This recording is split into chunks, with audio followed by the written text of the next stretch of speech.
નમસ્કાર. પાટણ જિલ્લાના સમીમાં વધતી મોંઘવારીના મુદ્દે કોંગ્રેસે ભાજપ સરકાર સામે વિરોધનો સૂર ઉઠાવ્યો.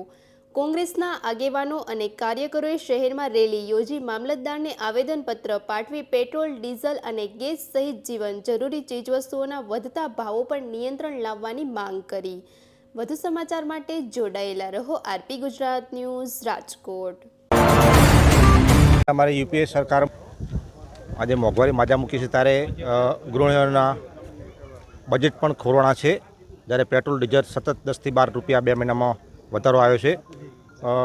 गैसना बाटला में पण लगभग 1000 रुपया आसपास वधारो आव्यो छे। त्यारे आ मोंघवारी लोकोने जीवन हराम करी नाख्युं छे। तो एना अनुलक्षीने आज अमे कोंग्रेस पक्षना सौ श्रेष्ठ कार्यकरो साथे आज सरकार विरुद्ध आवेदनपत्र आपवा आव्या छीए।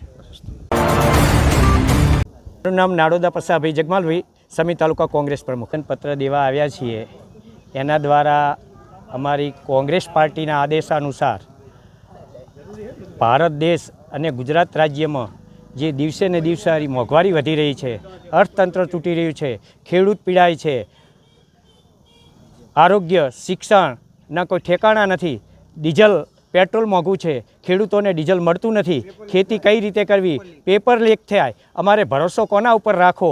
એટલા માટે અમે સરકારશ્રીને આવેદન આપવામાં આવ્યા છીએ કે અમારો આ પ્રશ્ન સરકારમાં પહોંચાડે અને સરકાર યોગ્ય નિર્ણય લે, એ માટે અમે વિનંતી કરીએ છીએ.